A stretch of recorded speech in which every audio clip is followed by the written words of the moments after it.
buenas tardes a todos y a todas. Primera experiencia en vivo, real, de Argentina primero. Nuevamente junto a Felipe Vegaterra, quien les habla. Tenemos al decano, Cristian Siminelli. Muy buenas tardes, para que sepan que estamos en vivo 15 y 11 en toda la República Argentina. Y no solo estamos en vivo, primera experiencia con invitado también. Va a estar Federico Conditi con nosotros, que es especialista en política y planificación del transporte, para hablar de algo que es apasionante y que me provoca mucha alegría y mucha tristeza, que son los trenes, el sistema ferroviario argentino. ¿Podría ser una potencia mundial Argentina en el sistema ferroviario? Somos el 8º país en extensión sin contar la Antártida. Claramente los trenes son necesarios. Sin embargo, con lo que se acaba de votar en la ley bases y el decreto que al día siguiente sacó el gobierno, pinta que van al desguace nuevamente, como ya pasó. Así que vamos a estar analizando eso y me tiene bastante apasionado el tema. Bueno, está muy bueno, está buenísimo. Tenemos un entrevistado de lujo hoy, a Federico Conditi. Vamos a cerrar el programa con eso. Como decía el decano, Cristian, es un programa con novedades porque estamos en vivo real, así que los aciertos son de este lado de las cámaras y los errores del gran hermano de producción. No, mentira, están todo el equipo acá haciendo un gran esfuerzo y un gran laburo. Está también con nosotros el comandante Martín Wagner. ¿Qué tal, Feli? ¿Qué tal, Cris? ¿Cómo les va? Hola, hola. ¿Cómo andamos? Muy bien. ¿Qué nos vas a traer hoy? Bueno, vamos a seguir hablando Estás logrando un nivel de continuidad. Sí, Yo creo que temática. un poco de casualidad, me parece, o no tanto. Vamos a retomar el tema de inteligencia artificial, pero esta vez en la visión de un señor de 87 años, muy famoso. No cualquier señor de 87 años. El Papa estuvo hablando de inteligencia artificial en la cumbre del G7. Nada menos, el Papa Francisco, posiblemente lo hayan visto, hubo una reunión de mandatarios de cuya recepción tuvo a cargo Giorgia Meloni, primera ministra de Italia, porque fue en Bari, ¿no? Y el Papa Francisco participó, también como coanfitrión de alguna manera de ese encuentro y como obviamente un líder mundial muy importante, líder de Occidente. Y justamente lo que nos acercaba Martín son algunas de las discusiones que el Papa planteó en relación a las cuestiones, a los grandes debates, ¿no? Que atraviesan el mundo y a la sociedad actual con la inteligencia artificial. Sobre todo si le vienen siguiendo el hilo al programa, si no, en el canal de la Estratosfera, busquen los capítulos anteriores, donde el comandante se explayó al respecto, en un momento en el que Argentina, con Milei a la cabeza, quiere hacer de nuestro país un lugar medio liberado para la inteligencia artificial. Y en el discurso del Papa se hace mucho énfasis en que la inteligencia artificial dice que la política sirve en todo aspecto, pero que tiene que guiar el desarrollo de la inteligencia artificial, porque si no vamos a un lugar bastante distópico que después el comandante va a desarrollar. Pero muy interesante lo que dijo el Papa en el G7. Totalmente, totalmente, y la verdad que además venimos charlando de estos temas recurrentemente, ¿no? Lo que nosotros venimos planteando desde la primera emisión de Argentina Primero, los temas importantes, que a veces la urgencia de la coyuntura, de la realidad local e internacional también, ¿por qué no? No nos permite discutir. Ahora, el tema con el que vamos a arrancar el programa de hoy es precisamente un tema de los urgentes, un tema de coyuntura, un tema de actualidad. Posiblemente el tema, obviamente, de la última semana y seguramente también de la semana que va a venir. La semana pasada, mientras nosotros grabábamos e intentábamos adelantar algunas de las cosas que iba a pasar, el Senado de la Nación estaba discutiendo el proyecto de ley aprobado con media sanción por la Cámara de Diputados, la famosa Ley Bases. En realidad discutió dos proyectos, ¿no? La Ley Bases por un lado y otro proyecto de igual importancia, vienen de la mano, que tiene que ver con la cuestión fiscal, ¿no? Impositiva y fiscal, que no casualmente, y ahora vamos a hablar un poco de eso, se discutían juntos y de la mano. Pero pasaron cosas, como diría el expresidente Macri en esa sesión. Entre otras, y vamos a detenernos un poco en eso, el Senado no votó los proyectos tal cual fueron enviados de diputados. Entonces, lo que tenemos todavía es una norma que está en proceso de producción, digamos, está en la línea de montaje. Todavía no hay una ley sancionada. Hubo una media sanción de diputados con un texto, con un contenido. El Senado de la Nación le realizó cambios. Y esa ley nuevamente tiene que volver a la Cámara de Diputados. Es decir, el gobierno va a tener que pasar un nuevo desafío, como fue el paso por diputados y el paso por el Senado, para conseguir efectivamente la media sanción de estas dos leyes muy importantes, no solamente para todos, y ahora vamos a desgranar un poco qué pasaría, qué cambió el Senado respecto a la ley de diputados, sino que, sobre todo, central para la agenda política del gobierno. Sí, porque tiene que mostrar, de hecho el fondo se lo exige cada vez más, se lo volvió a exigir ayer, tiene que mostrar apoyo político. Entonces el gobierno se va a agarrar de la sanción de esta ley, que seguramente termine logrando en diputados, para mostrar una especie de apoyo a sus políticas de ajuste y de entrega que las venimos desarrollando acá. ¿Será suficiente? Bueno, el mercado parece desconfiar bastante de eso porque la respuesta no fue muy buena. Sí, vamos a detenernos un minuto después en eso porque el fondo le exigió varias cosas Sí. al gobierno en el texto de ayer. Mientras me van preparando el primer clip, esto es en vivo, Qué producción. realmente. ¿Cómo empezó? Digamos, vamos a hacer un poquito de contexto. Bueno, lo primero que ocurrió es que la noche previa a la sesión en el Senado estuvo en cuestionamiento si la sesión se iba a realizar o no, es decir, si el gobierno iba a contar con el quórum suficiente para que la sesión pudiera arrancar. Porque dos de los senadores de la provincia de Santa Cruz, los senadores que responden al gobernador Ávila, de un partido provincial, recientemente electo gobernador, sindicalista, de pasado peronista, kirchnerista, luego llega a la provincia rompiendo con el kirchnerismo, anunciaron que no estaban dispuestos a dar quórum y los ojos se posaron en las horas previas en Martín Lustó, el senador de la Unión Cívica Radical, que además es su presidente. Finalmente, la sesión pudo ocurrir y el Senado comenzó a sesionar. Vamos a escuchar, entonces, para arrancar, el clip en el que Martín Lustó explica su versión de cómo se constituyó el quórum y de cómo fue esa discusión en las horas previas a que comenzara la sesión. Negocia con el kirchnerismo para hacer caer la ley y al día siguiente estás dando quórum, está claro que no es así. Claro. Y yo di quórum por varios motivos. Primero, porque presenté 2 dictámenes con modificaciones muy profundas a las 2 cosas que mandó el Poder Ejecutivo. Y segundo, porque yo creo que la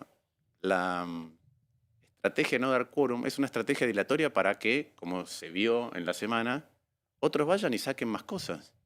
Es decir, el quórum de última puede tardar, pero llega. Sí, y porque es lo que hizo el gobierno. Vos fijate qué pasó. Hubo 2 diputados, 2 senadores que no dieron quórum. ¿Sí? O no dieron quórum. Y cuando empezamos a debatir, se levantaron, se fueron y entonces permitieron que se aprueben las facultades delegadas, por ejemplo.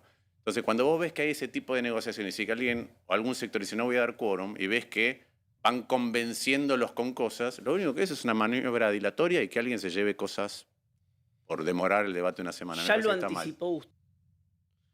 A ver, quiero tu apreciación de esto. Bueno, a ver, me parece que, ¿por qué traigo el testimonio de Lustó? Porque cuando desagreguemos ahora en minutitos qué pasó en la sesión y qué cosas pudo aprobar el gobierno y qué no, y con qué votos, vamos a ver que efectivamente el gobierno contó, más allá del quórum inicial, en más de un aspecto, con un apoyo bastante más diverso que el de los senadores cuasi oficialistas del PRO y el de algunos senadores del radicalismo. Yo le pondría un título. Dale, a ver. Todos culpables. Todos culpables. Todos culpables. Me gusta, está moderado. Arrancamos Sí, arranco ahí. Todos culpables. Todos culpables. Sí. Porque, a ver, lo cierto es lo siguiente. Lo señalaba muy bien Lustó. La verdad que para los que tenemos la suerte de ser politólogos o nos gusta la cuestión de la política legislativa y vemos o estudiamos cómo un ejecutivo que no tiene mayoría en el Congreso puede construir una mayoría, quedaba bastante claro que la maniobra de los senadores era una maniobra de negociación. De hecho, a confesión de parte de relevo de prueba lo decían en el video. Negociamos dar quórum y apoyar porque subíamos las regalías mineras, pero ahora el proyecto se va a discutir mañana, no tiene eso que acordamos, entonces no vamos a dar quórum hasta que rediscutamos esta cuestión, digamos. O sea, no se esforzaron mucho por evitar que otros senadores, por ejemplo Lustó, se dieran cuenta que naturalmente era una estrategia para cotizarse, como quien dice, ¿no? Pero Lustó también debe haber tenido un interés en dar quórum, más allá de que había presentado su propio dictamen. Porque vos podés presentar tu propio dictamen y después entender que conviene, por más que hayas presentado un dictamen, no defenderlo, en lugar de habilitar a que se vote esa ley después, que era lo que iba a pasar. Sí, a ver, creo que, más allá para no discutir centralmente entre Lustó y los dos santacruceños, me parece que obviamente en la conformación de lo que pasó en el Senado se muestran distintas posiciones. Creo que en ese caso Lustó quería encabezar un rechazo a la ley que fuera con protagonismo de él, ¿no? O sea, juntemos 37 votos atrás de mi dictamen. Sí, tuvo 4, creo. Sí, tuvo pocos, porque no estaba el número, ¿no? Uno puede pensar qué hubiera pasado si juntaban la cantidad de votos necesarios. Me parece que el kirchnerismo, los 33 senadores del Unión por la interbloque Patria, Unión por sí. la Patria estaban dispuestos a votar el dictamen, Mm. si daban los números. Sí, no dieron. Perdón, ¿y el resto del radicalismo en dónde lo pones ahí? Porque Lustó estaba medio solo en su postura. Totalmente. Si tienen... Siendo el presidente, perdón. Alba. Sí, siendo el presidente del Siendo el partido. presidente del partido, Claramente queda está en él por un minoría lado. en el Senado, claramente. Tiene una presión mayoritaria. Si podemos poner en pantalla mientras hablamos de esto el punteíto que circuló en redes sobre cómo votaron los senadores en general, porque me parece que para entender un poco cómo fue pasando, qué fue pasando, es importante ver que el gobierno consiguió, en más de un aspecto, el apoyo de diversos actores políticos del Sobre Senado. todo en el final, en el régimen de incentivo a las grandes inversiones, hay 3 votos que, si mal no recuerdo, Moisés Carolina de Moisés de Jujuy, Jujuy, senadora indiscutiblemente kirchnerista, ¿no? Sandra Mendoza de... ¿dónde es Mendoza? De Tucumán, De Tucumán y Andrada de Catamarca, Catamarca. que casualmente son 3 provincias mineras, absolutamente... mineras con potencialidad de litieras. litio, exactamente. Exacto, votaron a favor. Sí, pero lo otro que también es bien llamativo, y lo señalaba Lustó en el video, es que en el único punto en el que Lustó logró conseguir que otro senador del radicalismo acompañara, Sí. Maximiliano Abad de la provincia de Buenos Aires, que fue en emergencia y facultades delegadas, los senadores santacruceños, que teóricamente no iban a dar quórum Se para fueron. que no saliera la ley, se fueron en todo. No, O sea, no se fueron en realidad, se quedaron No, paraditos se quedaron en parados la escalera. Exactamente. O sea, logrando que el gobierno forzara un desempate, ¿no? Y Victoria Villarruel Y- pateó todo fuerte al medio y chao. Exactamente. Y ahí estamos viendo el punteo, si no me equivoco, el punteo que circuló el propio gobierno, que tenía muy claramente estudiado qué senadores, de qué, personalmente o por bloque, estaban dispuestos a votar qué cosas. Sí. Y me parece que también ahí hay algo que es destacable, que es el gobierno, por ahí en línea con el del todo culpable del decano, Sí, que ya claramente da un poco adelanta su posición sobre lo que se votó. sí. El gobierno consigue, más allá de los senadores de Unión por la Patria y estos 3 senadores que lo acompañan en un punto central, que es el RIGI, consigue que otros senadores, que no son del bloque de Unión por la Patria, pero que claramente estuvieron aliados al oficialismo, Cuader y Espínola. Cuader Espínola por un lado, señalados con el dedo neutrónico de la doctora Cristina Fernández de Kirchner. Porque los acompañaba a estos dos como segundas, 2 mujeres que si hubieran estado invertidos los roles, esa es lo que mencionaba, si en vez de ser segundas hubieran sido ellas primeras, seguramente no hubieran acompañado con su voto, pero bueno, Sí, de hecho habría que ver. Sí, Carolina Moisés acompañó igual, ¿no? Carolina No, pero- Moisés, no, está bien, digo que Sí. otra senadora kirchnerista, toda. A mí me mató el argumento de lo hago por mi provincia. Como esa era como, por mi provincia voy a hacer esto. Y tu provincia se va a prender fuego posiblemente como todo el país. Entonces es raro llevar agua para tu propio molino. De hecho, fue muy claro lo que pasó. Hubo 3 casos que capaz ahora lo vas a desarrollar, no te quiero spoilear, pero el de Krexler, el spoileame, de Cuader y el de Espínola, que instantáneamente, de hecho, se supo que le habían dado a cambio. A Krexel, Bueno, el de Krexel Ese es un caso ingresa en un nivel, ¿cómo ¿Qué? decirlo? Ni siquiera puedo explicar Es un poco explícito. pero qué beneficios le dio a su provincia. No es que no pudo, no lo intentó. salvo que ella sea su propia provincia Claro. y ahí va a cobrar $20,000 por mes en la Perdón, embajada. y de la Sago La mejor reconoció. embajada del mundo, mundo. ¿no? Está claro. Tope de gama. Sago lo reconoció. Al día siguiente dijo, bueno, negociamos, se venían charlando, ya se lo queríamos ver cómo se lo ofrecíamos. Eran Y- consensos y acuerdos, dijo. Pero fíjate que el día anterior se filtra desde Cancillería el pliego, la Ni siquiera es resolución. el pliego, es peor. Es un documento Es un interno documento interno de la Cancillería. de la Cancillería, digo para que veamos cómo están las cosas al interior del gobierno también, designando a Krexel embajadora, que fue lo que... Con la propuesta. No, Sí. pero además de Cuader y Espínola, Sí, también quiero poner el eje en los senadores que responden, a los senadores y los diputados que están reunidos, algunos de los que están reunidos en el bloque de Innovación Federal, que responden, entre otros, al gobernador de Misiones sí. y al gobernador de Salta, que los dos fueron aliados del gobierno de Alberto Fernández, Cristina Kirchner y Sergio Massa. De hecho, Gustavo Sánchez es un dirigente de muchísima relación con Sergio Massa, fue candidato a vicepresidente de Massa. La boleta de los senadores de Pasalacua, de los senadores del partido de Rovira, del Frente Renovador por la Concordia de Misiones, fueron pegadas a la boleta de Sergio Massa. Es decir, está bien, tienen otro bloque, pero fueron electos en la elección junto con Massa. Todos culpables. Está bien, claro, es fácil. Porque Todos culpables. Ya está. Sí. Ahora, esto es para pensar, porque realmente, evidentemente, el gobierno logró, partes más, partes menos, construir un acuerdo en torno a algunas cosas en el Senado. Sí.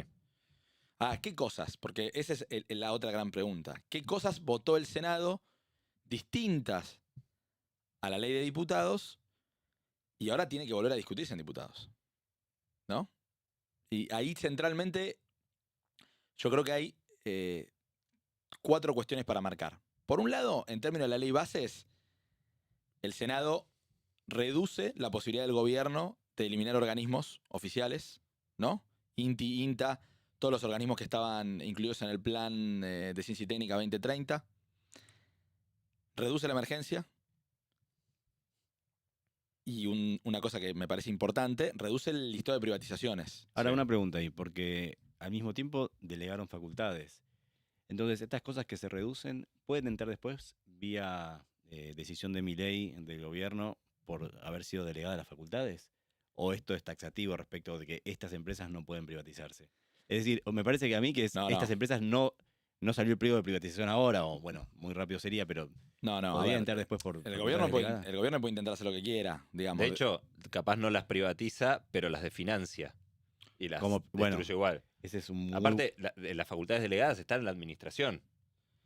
sí, entonces- no le dieron una autorización al presidente para privatizar empresas que no estén incluidas en el anexo. De hecho, va a ser una discusión en la Cámara de Diputados. Claro. Va a ser una ¿Y discusión. sabés qué van a hacer los diputados? ¿Qué crees que vayan a hacer? Yo creo que van a ¿Todos insistir. van a ser todos culpables? No. Todos culpables. Van a insistir con lo que ya, de hecho, ya algunos lo expresaron. Bueno, vamos Y a... de hecho, ahí está la ida y vuelta entre senadores radicales a diputados radicales diciéndole, che, respeten lo que nosotros cambiamos. Vamos a si podemos preparar el clip 2, donde está Juan Manuel López, el presidente de uno de los diputados de la coalición cívica, no es el presidente, perdón. Ayer, en el programa de María O'Donnell, dando una declaración interesante, lo escuchamos si se puede, sobre este tema. Sí, concretamente que el paquete fiscal salga completo, no salga desmembrado como volvió del Senado. Ese fue el único pedido concreto.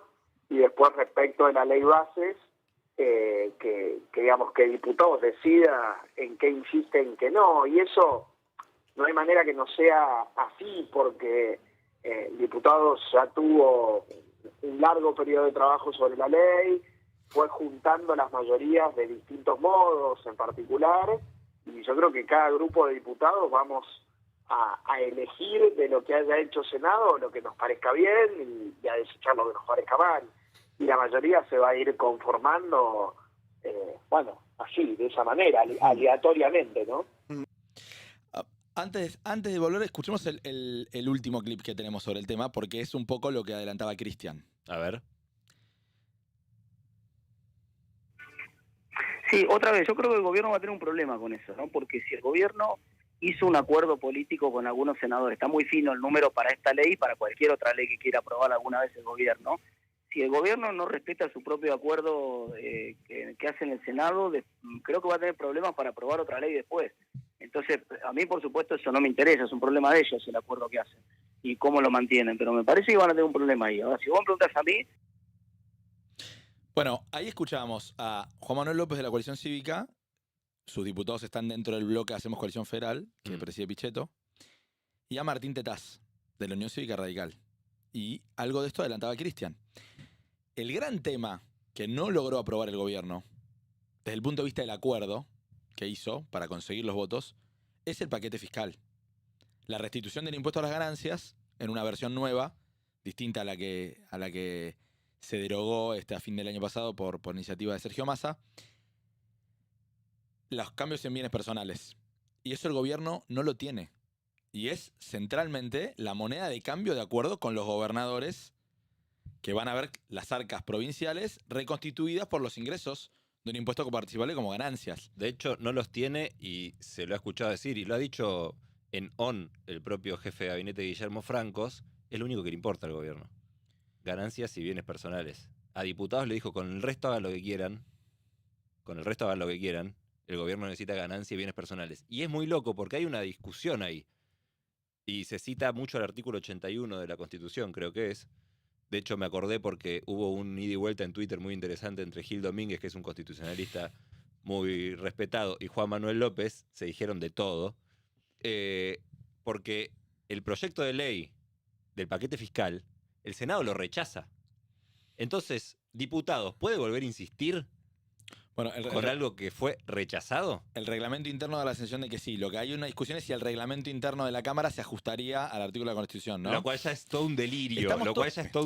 Pasó lo mismo si desempataba Abdala, que era un senador. Lo mismo. Si Si Milei votaba viajaba. dos veces. Si Claro, votaba dos si veces. votaba veces. Entonces, sí, el reglamento interno sí, pero la Constitución, bueno, es un delirio que no se sepa Sí, taxativamente Es eso. interesante porque todo es inédito. Pues más allá de la letra Sí, de la sí. Constitución, no pasó nunca desde la vuelta a la democracia, de hecho, de antes de la vuelta a la democracia tampoco, que un presidente, un gobierno tuviera tan pocos diputados, tan pocos senadores, ningún gobernador, y entonces tenga que tener que... Ningún intendente. ningún intendente, y tenga que armar acuerdos con este nivel de complejidad. Sí.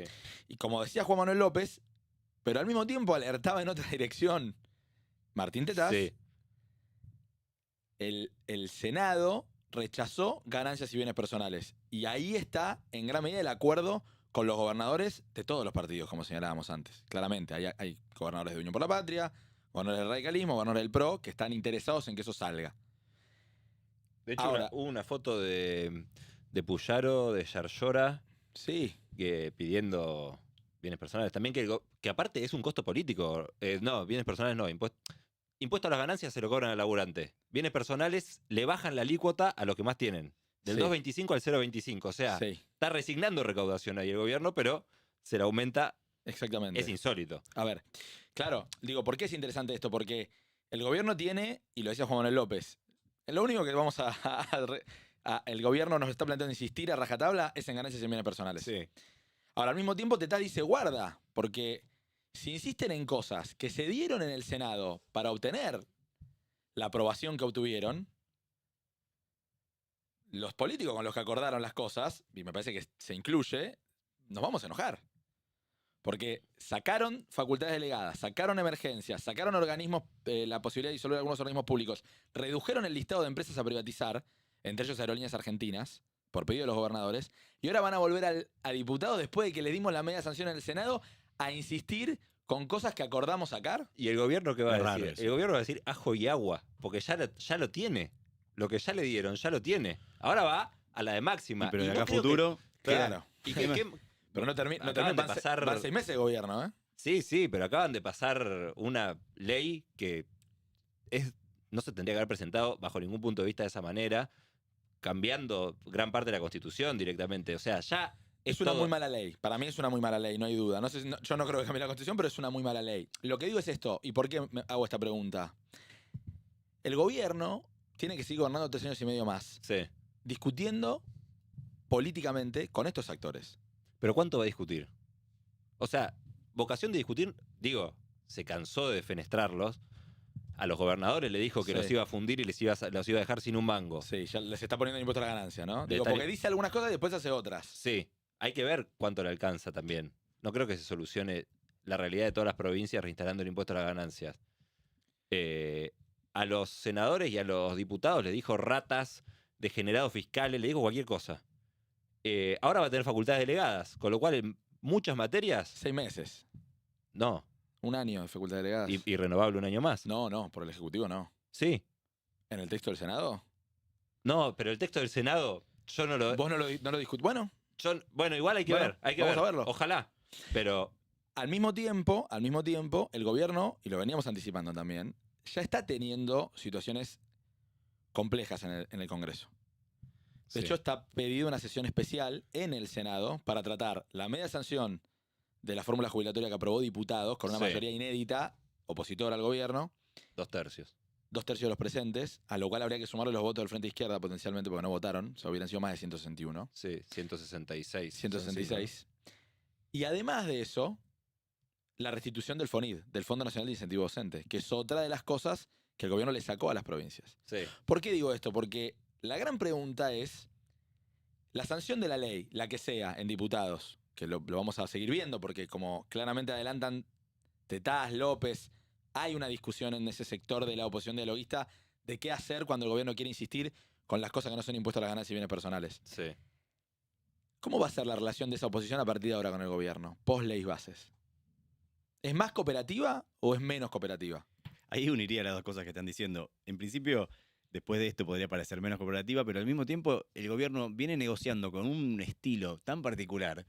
Básicamente es, me cago en todo, los trato de ratas, y después negocio, que siguiendo la lógica normal diría que, bueno, debería tener más problemas para seguir negociando y acordando en el futuro. Pero la verdad que hasta ahora viene haciendo todo lo contrario a lo que sería tratar bien a la persona con la que después tengo que negociar algo, y todavía le sigue funcionando, o por lo menos con algunos actores en particular le sigue funcionando. Tal vez, no sé, estaremos ante un nuevo método de negociación inaugurándose ahora. La verdad que es muy raro. Es inédito. El tema es, como siempre, ¿qué pasa si el viento le cambia al gobierno? Claro. Y hay indicios que pueden hacer pensar. Es absolutamente. Porque, listo, 6 meses iniciales, el gobierno tuvo crédito político, crédito en la opinión pública, iniciativa política. Pero también empiezan a haber problemas, va a tener problemas el gobierno. Sí, y Todos los gobiernos tienen problemas. No importa por cuánto hayas ganado. Cristina Kirchner sacó 54% en octubre del 2011 y en febrero de 2012 estaba afrontando la crisis después del accidente de trenes en 11 y el cepo y no se paró más. Entonces, aún los gobiernos, Sí. en cualquier lugar del mundo, pero ni hablar en un país como Argentina, que les va muy bien, enfrentan momentos de vacas flacas políticamente. de Y capital ese momento de político. vacas flacas también te hacen siempre bajar un poco en la imagen. Cuando bajas la imagen, el resto se te anima más. Cuando se te anima más, algunos se te despegan y en la despegada te empujan un poquito más. pero eso, Se empiezan a dar ciclos que eso aparte en el plano simbólico, pero en el plano material, Oh, claro, obvio. ¿de dónde saca los dólares el gobierno? Porque, y ahí, no sé si lo ibas a desarrollar, pero el documento que saca el fondo ayer, Dale. al mismo tiempo que el gobierno festeja como ese diálogo, es durísimo. Le dice que el tipo de cambio está atrasado, le dice que tiene que levantar el cepo, le dice que tiene que, Que tiene que recomponer ingresos. que tiene que recomponer ingresos, que tiene que aumentar tarifas, que tiene que hacer el ajuste sostenible. Nuevamente, una vez más, ya se lo dijo 4 o 5 veces, que tiene que hacer el ajuste sostenible y que tiene que darle un colchón a los más vulnerables.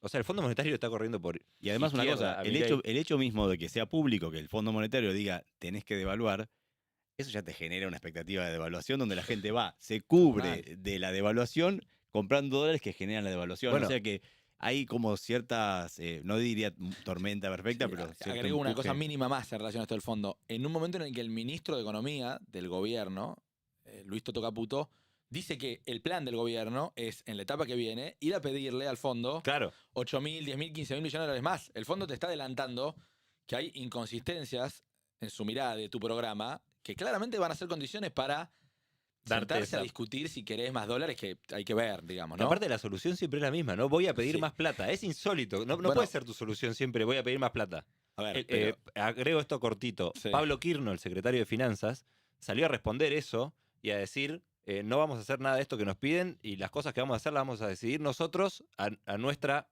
medida y tiempo. Muy bien. Le respondió el secretario de Finanzas en un acto soberano, llamativo, pero hay mucho ruido en esa ida y vuelta. Y la pregunta es, ¿de dónde saca el gobierno los dólares? Porque el campo no le liquida. En otra cosa que le dice el fondo es que tiene que terminar con el blend, que es el Eso valor es. del dólar 80-20 al que liquidan los granos. Eso es crítico potencialmente para el gobierno. Es De crítico. hecho, ya tuvo un nivel de liquidación en la cosecha gruesa muy mala.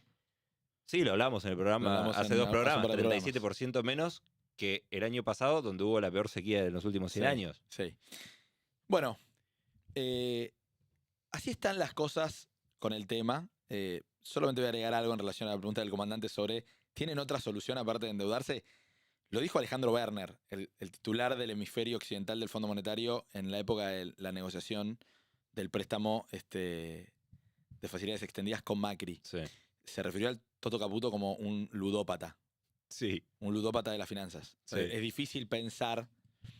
Alejandro Werner, creo que lo recomendé, tiene un libro muy bueno con Martín Caneguiser, el periodista argentino, que se llama La Argentina en el fondo, que cuenta un poco la historia de ese préstamo. No pareciera muy probable que haya otra receta más, aparte de decir, consigamos 10.000, 8.000, 15.000 millones de dólares más para salir del cepo. ¿Y qué va a pasar cuando salgan del cepo? Se van a ir como ya se fueron. Es impresionante. Y además, siempre estás un poco condicionado por el fondo. Una vez que ya estás adentro del fondo, estás condicionado. Más todavía si le vas a pedir guita, porque de última puedes decir, bueno, vamos viendo, lo negociamos, yo no quiero devaluar tanto porque no me conviene. Te explico, Argentina es un país muy especial donde devaluás pasan estos quilombos que... Sí. Ahora, si le vas a ir a pedir guita, una extensión de 8.000 millones más, hoy Carlos Rodríguez, un el ultraliberal a full, de hecho era asesor de Milei, asesor de Milei, el jefe de asesores de Milei en campaña, dijo, otra vez vamos a pedir guita, citó un tuit de Milei diciendo... Que inmoral. Inmoral Que la para los deuda libertarios. externa era inmoral. Sí, tomar deuda es inmoral porque lo pagan las generaciones futuras, gente que ni siquiera nació. Un liberal o libertario jamás haría eso y los que hacen eso no son liberales libertarios. Y entonces estaba Carlos Rodríguez hoy tuiteando eso sobre Milei. No sé si eso le afecta mucho porque creo que después la gente que lo sigue en la práctica dirá que prefiere el pragmatismo y tampoco es que el país se volvió libertario y le van a reclamar eso, pero sí claramente está teniendo inconsistencias hacia adentro. No sé si estás por cambiar de tema. Estaba por cambiar de tema, pero no, digo, No. para cerrar. Sí, dentro de lo que estás mencionando. Ah, Quería vale, entonces, hacer un punto No, dentro no me, de... no me amagues. No, la parte del RIGI que no le entramos tan a fondo, la votación salió... 38 a... Fue el punto más holgado del 34, gobierno, claro. en gran medida por el acompañamiento de los 3 senadores que responden a gobernadores de Unión por la Patria, que están en esos 33 en el resto de las votaciones, y que acompañaron, no casualmente eran de estas 3 provincias que mencionamos, Catamarca, Tucumán y Jujuy. Traje el tema del RIGI, para mí era el que más me importaba de todo, cuando estaba en vivo viéndolo, era lo único que me importaba dentro de todo lo que me importaba, lo que más me importaba. Sabía que había bastantes también negociaciones por detrás, porque los empresarios suelen hacer lobby más abiertamente o menos abiertamente, negocian con los senadores, con los diputados, en este caso con los senadores, y vos tenías gente que estaba negociando, presionando para que salga el RIGI, y otros que estaban presionando para que no. Si vos ya tenés una empresa, que sos una pyme o una mediana empresa laburando en Argentina haciendo algo, a vos que te abran la posibilidad de que venga el RIGI, te rompe todo. Claro, Porque te hace distorsiona completamente la competencia. Te viene gente de afuera que va a tener ventajas completamente mucho más beneficiosas que las que vos tenés actualmente en un mercado donde vos la estás peleando, porque la verdad que muchas pymes no es que son todos ultramillonarios, todo, la están peleando y entonces estaban tratando de presionar para que no abran ese agujero que probablemente funda a muchas más pequeñas y medianas y hasta algunas grandes también. Lo que pasa es que las grandes tienen más poder de lobby y en principio tratarán de negociar otras cosas o tener otras formas de cubrirse, pero claramente ahí había algunos que estaban pidiendo a favor y otros directamente que no saque el RIGI, que además terminó siendo un poco limitado en cuáles... Hubo ahí una cosa medio rara que dijeron, tuvimos un error de tipeo y agregaron algunas actividades que no estaban. Dijeron, esto es un error de tipeo y dijeron, pero pará, no tuvimos ni tiempo de pensarlo, ¿cómo vamos a votar esto?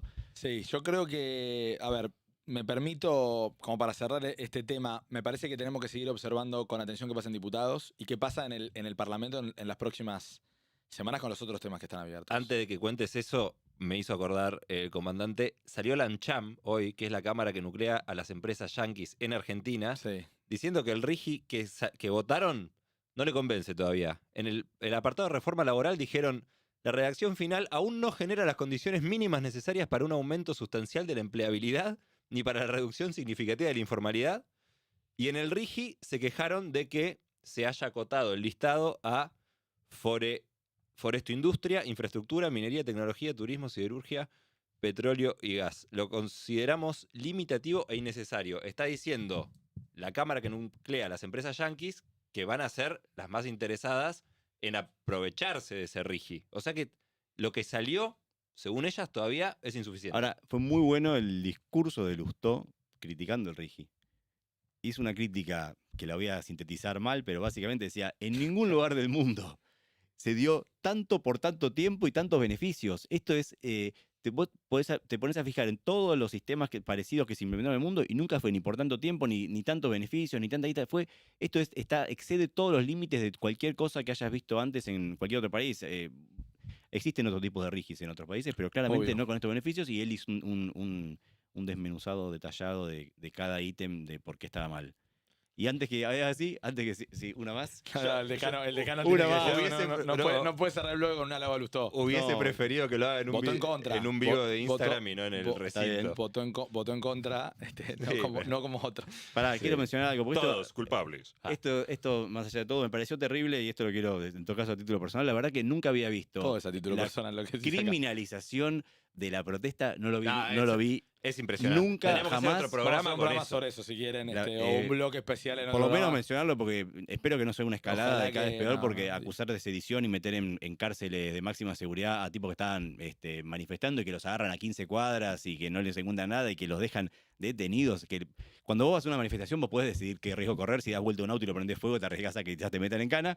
Si estás caminando, manifestando y no haciendo nada, sabés qué riesgo corres. Acá se rompió todo, no sé cómo decirlo, toda lógica. El Estado de Derecho se rompió. Se cruzó un límite. Sí, exactamente. Se Se cruzó cruzó un un límite límite. que para mí no se había cruzado antes, y no estaría bueno que esto Se cruce siga en el creciendo. futuro. La Sí. semana que viene va a haber otra movilización cuando se traten diputados. Seguramente todo indicaría que van a intentar que se trate el 27. Así que vamos si a seguir. piensan hacer lo mismo con con la represión que hicieron y la actuación del fiscal Stornelli en connivencia con la presidencia, que sacó un comunicado diciendo que había terrorismo y golpe de Estado, y metieron presos a Sedición. 33 personas sin pruebas, porque el fallo, la resolución de falta de mérito de Servini ayer dice que no había pruebas, que un policía dijo que otro policía le dijo que habían tirado una piedra y por eso tuvieron 6 días en penales federales. Es una locura. Ojalá que la jueza, la doctora María Romuilda Servini, la Chuchi, avance todavía con la falta de mérito, con la excarcelación por lo menos, mientras investiga de las 5 personas que todavía Sí, que uno por están saltar, detenidas. porque se lo vio saltando una valla policial. Bien, a lo sumo Sedición. podría ser una contravención, Una ¿no? contravención, Una muy buena un delito contravención. federal. Bueno, vamos a seguir viendo qué pasa en el Congreso y qué pasa entre las oposiciones y el gobierno, no solamente por este tema, sino por los otros temas que dejamos planteados en agenda. Bueno, y ahora vamos a pasar de tema porque si no el gran hermano nos va a matar. Bueno, Comandante Wagner. esta semana se juntó el G7, fue como mencionabas al principio, en Italia, y fue invitado el Papa. Y el Papa dio una charla ante los presentes hablando de inteligencia artificial. Si tenemos un clip por ahí, podemos plantear el tema. Viene con música como tu clip siempre, que viene como Busqué esta vez con musicalizado. música, me parece No. que este justo no salió muy musicalizado. Si me da el ok, arranca.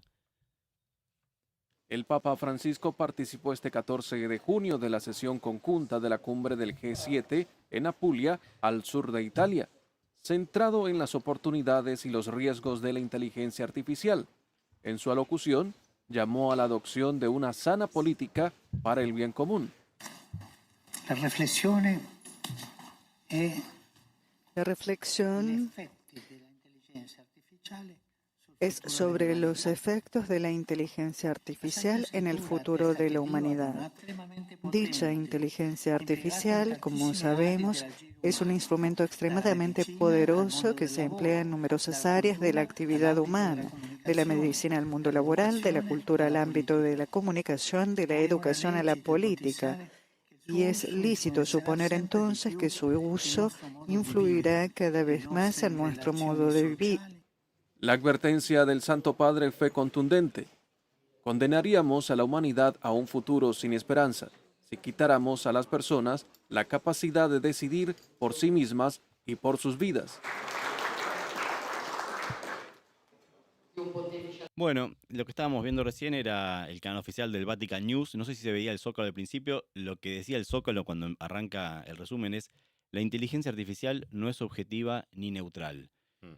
Eso es algo, me parece que está bueno tener en cuenta, porque cuando estamos discutiendo estas herramientas, a veces las herramientas parecen, sí, justamente objetivas y neutrales, como que son herramientas que no tienen ideología atrás, es algo puro, que te puede acercar a la verdad y evitar discusiones políticas. Ahí estamos. Arranca diciendo: la inteligencia artificial es un instrumento fascinante y tremendo, porque así se dice en italiano. La imitación que tiró. Fascinante. Fascinante. El Papa Francisco que peló. Pero, bueno, Fascinante. fascinante. Me Fascinante. fui a buscar a ver si estaba bien dicho. Fascinante, sí, fascinante y tremendo. Bien. Ahora, plantea que podría traer mayor inequidad entre naciones desarrolladas y subdesarrolladas o entre clases oprimidas y opresoras o dominantes y oprimidas. Algo de lo que también hablamos cuando hablamos de Exactamente. ChatGPT 4o y de inteligencia artificial, ¿no? Sí, y destacó, y creo que ahí se vio en el video, la política. Hizo una reivindicación de la política, de la buena política, que en este caso es necesaria la política para crear las condiciones para hacer un buen uso de la inteligencia artificial. Hizo una advertencia así, digamos, en el extremo, diciendo nunca dejemos que haya armas letales autónomas, básicamente un Terminator o un Robocop, por poner algo cercano en el tiempo. Justo una buena metáfora. Sí, se estuvo hablando bastante de Terminator estos días. Y advirtió sobre lo que llamó tecnocracia, es decir, delegar las facultades políticas a estas entidades que parecen neutrales. Y que lo anunció Milei hace Exactamente. un par de días. Es verdad, Así es. dijo que querían incluir, que estaban trabajando para incluir inteligencia artificial en la administración del Estado, ¿no? En la educación y en la administración del Estado, con Google y con Meta, y que eso lo vamos a tener que garpar. O sea, fue a buscar inversiones y volvió con un contrato que le hicieron firmar para que le maneje el Estado. Y las escuelas. ¡Una locura! Vamos a buscar inversiones, claro, no.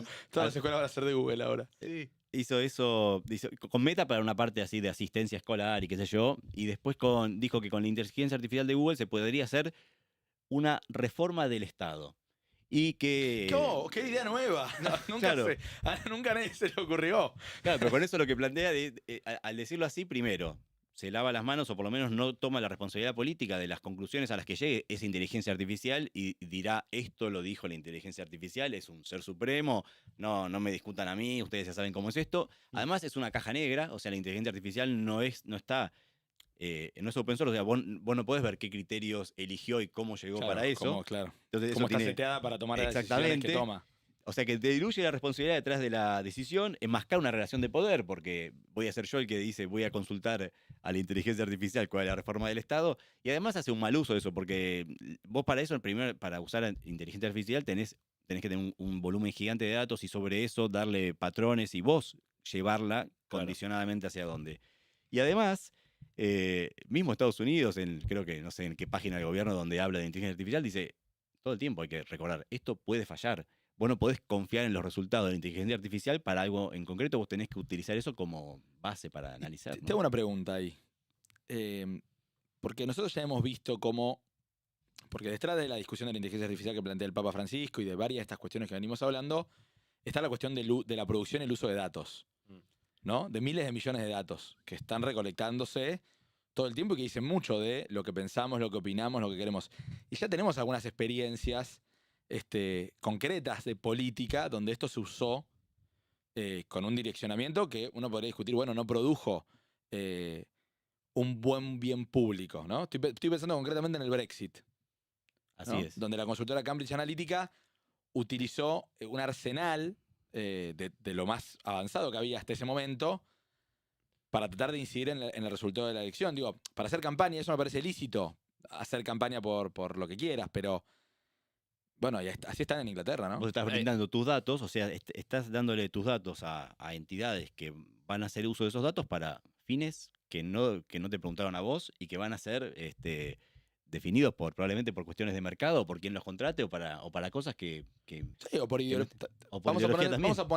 Vamos a suponer que los muchachos de Cambridge Analytica estaban realmente convencidos de que lo mejor para el Reino Unido era irse de la Unión Europea, ¿no? Cosa que a 5 o 6 años está claro que, sobre todo para el Partido Conservador que lo impulsó, no estaría haciendo, no habría sido la mejor decisión. Pero a vos nadie te dijo, che, mirá que estos datos que vamos a recolectar, después lo vamos a usar para una campaña. Y a nosotros tampoco, porque Cambridge Analytica está la declaración del CEO, que era Alexander Nix, ante el Parlamento. Le preguntaron si había participado en elecciones en Argentina y dijo que sí, que habían hecho una campaña anti-Kirchner en el 2015. O sea que en nuestras elecciones los contrataron y también influyeron.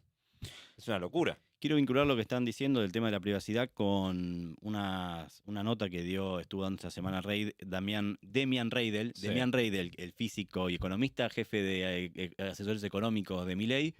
Hay una Tu colega. Mi colega físico, sí. Hay una plaquita por ahí porque el video era muy largo, así que en la plaquita va a sintetizar un poco si producción tiene la síntesis de la plaquita esa. Pero básicamente lo que mencionaba era, otra vez, propone a Argentina como potencia, polo tecnológico de inteligencia artificial, y mencionaba cuáles eran los otros 3 que estaban en curso. Tenías Europa, dice, la descarto porque tiene unas regulaciones tan grandes que mata todo. Total, hay unas regulaciones aclarémoslo eso, ¿no? La Unión Europea tiene regulaciones continentales del bloque para el uso y la regulación de la información, que va en la línea contraria a esto del paraíso legal que trajo el comandante Wagner en algunos de los programas cuando hablábamos sobre esto. Exactamente. Ahora, ¿es cierto que eso bloquea todo desarrollo? Yo no sé si bloquea todo desarrollo, pero seguro las empresas que pueden decidir dónde hacerlo van a elegir donde les rompan menos las bolas, o dicho de otra manera, donde haya leyes más permisivas. Y eso va en contra de lo que el Papa estaba diciendo, que era que se necesitaba una buena política y no una libertad total de las empresas para que hagan lo que quieran. Y entonces mencionaba, Europa descartada, porque Europa está arruinada por regulaciones para todo y por eso no hay nada bueno en Europa, así lo decía. Reibel. Sí, Bien. en el clip en La Nación. Bien. Estaba hablando con el pelado. Moderado, una opinión sensata No, y y en el razonable. video estaba medio sacado, ahí nos estaba hablando con Trebuch. Che, y no lo Trebuch podemos ver el video, vamos a No ver lo el Y video. podemos daba ver, 3 no, minutos no, y no. medio. Lo estamos matando, lo estamos Yo pasé matando. el link de Matamos. producción, No, no. podemos arrancar ahí Hacelo No, así, no, no, 30 no. segundos. Yo lo banco. ¿No lo Bueno. podés imitar a Reidel así como imitaste al Papa? No me saldría. Sos físico, haces esa estado. parte no la tenés que imitar, Claro. ya te dedicas a lo mismo. Mucho poder tiene Reidel, ¿eh? Sí. Tiene Sí. mucho poder en el entorno de Milei. Está encargado de estos negocios, de otras cosas más. Descartó a Europa, también descartó a Estados Unidos para la inteligencia artificial, también descartó a China. No, claro. Entonces dijo, vengan acá. Claro, lo que dijo es, Europa, bueno, descartado por eso, China hace lo que quiere, porque es cierto, la verdad que quién le pondría límites a China y el Estado chino definirá lo que más le convenga y punto. Y además, perdón, las empresas chinas, que son un competidor tecnológico global, son obviamente empresas controladas por el Estado, ¿no? Claro, Exacto. No es que hay un privilegio que Huawei, hay un señor Huawei. O sea, no hay. Sí. Ahí está el video, no sé si lo van a pasar, pero podemos arrancar para que vean lo que estaba No, planteando. no había visto, no es habitual que de notas, ¿no? Ah, No. este es el otro video. Acá estaba China, enfermo, pobre. Europa y Estados Unidos. Acá estaba medio enfermo, Europa, estaba como tomando hacen en general, ibuprofeno, ha sobreregulado de manera tal que mató toda la innovación. Entonces, ¿qué está pasando en inteligencia artificial hoy en Europa? Prácticamente nada. Eso te genera que China, que va a hacer lo que se le dé la gana, tiene una ventaja comparativa con respecto al resto del mundo. Entonces, eso es un problema. Por otro lado, Estados Unidos no sabe bien qué va a hacer. No, está tratando de arreglar entre eficiencia y seguridad y no tiene bien en claro cómo va a Lo que terminar querés regulando. decir, Demer, es que no sabe cómo regular, cómo Exacto. terminar de regular. Claro, sí. Disculpame en serio que estoy, la No, verdad, no, pero estoy- reventado. Así que voy a hacer lo que pueda. ¿Querés, No, agua? ya me dieron ibuprofeno, así que espero que me levantar un poco. Entonces, Estados Unidos no tiene bien en claro cómo va a terminar regulando.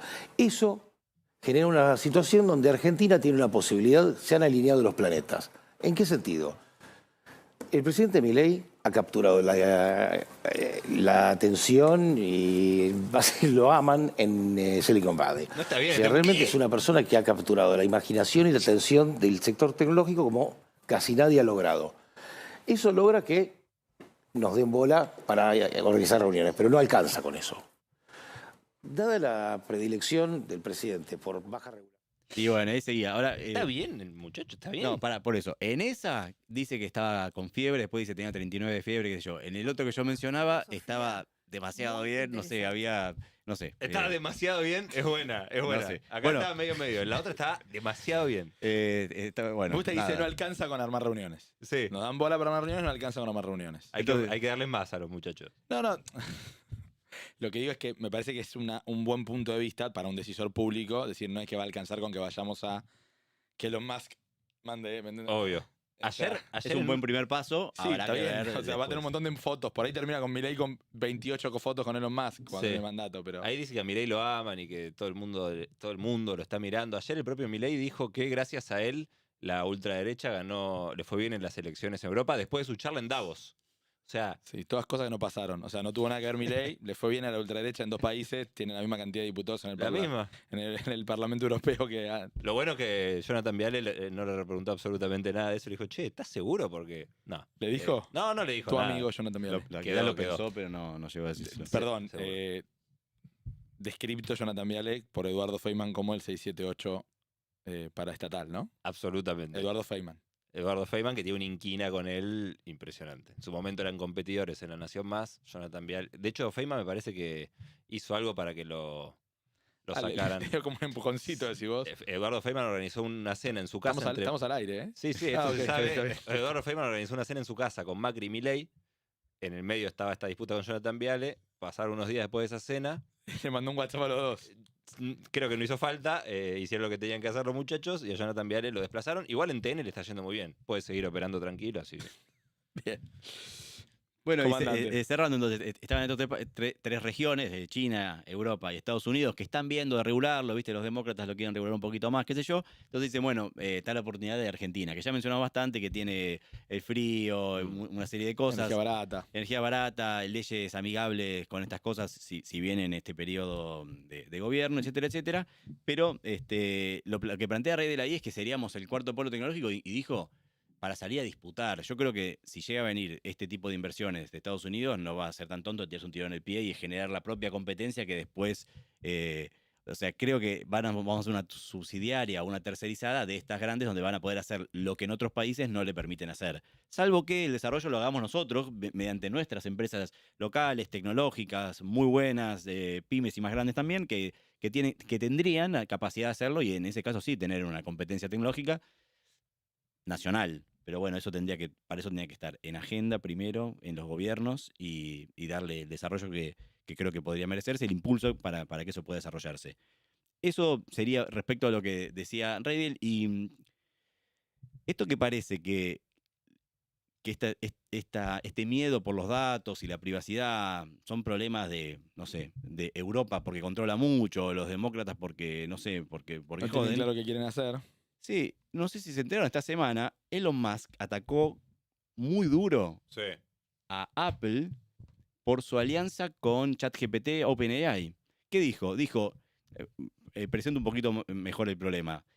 Dijo así, Apple va a hacer una asociación, se va a asociar con ChatGPT para que el sistema de inteligencia artificial esté integrado en los teléfonos Apple. Sí. Integrado a un nivel en el que nunca había pasado antes, porque una cosa es tener una herramienta externa que vos podés usar, te instalas y chao, y otra cosa es estar en el propio sistema operativo. Y entonces, ahí sí tenemos una plaquita, un meme que subió Elon Musk esta semana, que está muy bueno, que es ese que vemos ahí, no sé si en cualquier momento va a aparecer ahí.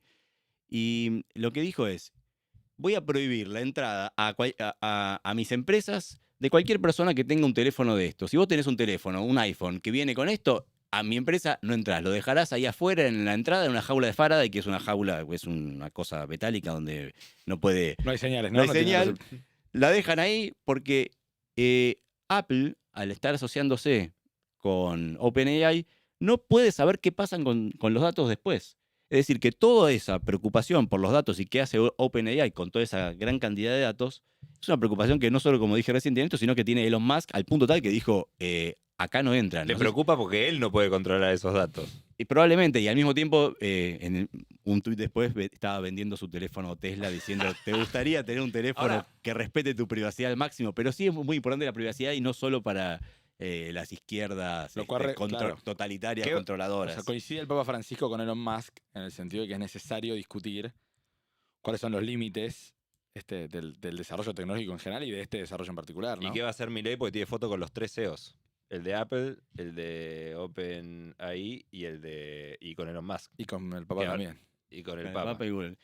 Sí, se saludaron porque también estaban ahí. Medio como que se lo sacó de encima un toque el Papa. Estaba Biden después adelante y era como, sí, ahí vengo. Sí, tuvo un momento íntimo con Biden, el Papa. Un comentario más, que hizo una mini investigación de 30 segundos, que es la siguiente. ¿Vieron que cuando presentó Milei el caso de la reforma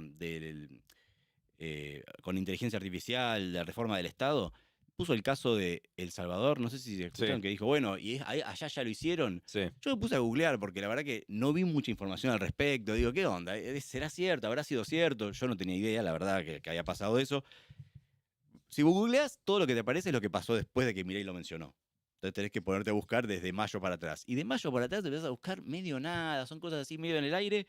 Y la única oración así contundente que encontré, que la voy a leer porque es muy, muy concreta, es: se firmó un convenio con Google que ayudaría al Estado salvadoreño a digitalizar de forma segura los procesos y proyectos gubernamentales. Esa era la gran... Inteligencia artificial para reforma del Estado. No sé si en una segunda etapa luego aparece. Hasta mayo de este año, o sea, hasta hace un mes, Eso no estaba anunciado, ni había ninguna reforma, gran reforma del Estado por inteligencia artificial que dijo vayan a ver El Salvador, que ahí ya lo hicimos. Pero bueno, El comandante Wagner Ahí está. investiga. El comandante investiga. una breve investigación de un minuto. Bueno, muchas gracias, comandante, como siempre. Ahora vamos a hacer otra cosa inédita. Hasta Sí. ahora, pues vamos a tener una tanda, un Nuestra corte, primera tanda. Nuestra primera tanda. Mientras nos preparamos para recibir al primer invitado del primer programa en vivo. El señor Federico Conditi, especialista en política y planificación de transporte, porque vamos a hablar de los trenes, ese medio de transporte tan querido y que aparentemente va a ser desguazado una vez más.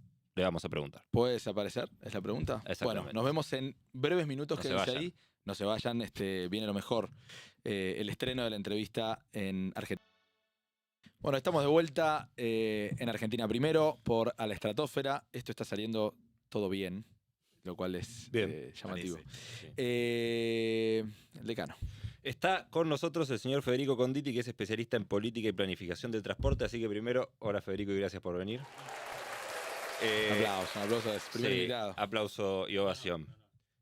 Vamos a hablar de los trenes. Y en Argentina, que es el 8º país en extensión, si no contamos la Antártida, uno pensaría todo gobierno debería impulsar el desarrollo ferroviario. Sin embargo, sabemos, y ahora me gustaría que hablemos de pasado, presente y posibles futuros de los trenes, porque en la ley bases que se aprobó el otro día y en el decreto 525 del 24, donde se aplica eso, parece que no vamos al desarrollo de los trenes, sino todo lo contrario. Perdón, un decreto que se firmó, un DNU que se firmó apenas aprobada en general, una ley que todavía no está sancionada, ¿no? El gobierno tomó la Absolutamente. posta y avanzó en aprobar un decreto de necesidad de urgencia. La misma noche. La misma Esa noche. noche. La misma noche. Primero, me gustaría que empecemos viendo esta imagen que compara dos mapas de la Argentina, que es de Salvemos al Tren, y ahí se ve en la parte izquierda antes de los 90 y después de los 90. Viste que en internet circulan muchas cosas que vos decís, bueno, ¿será? ¿No será? En la Tremendo. izquierda vemos una ramificación espectacular de las vías férreas.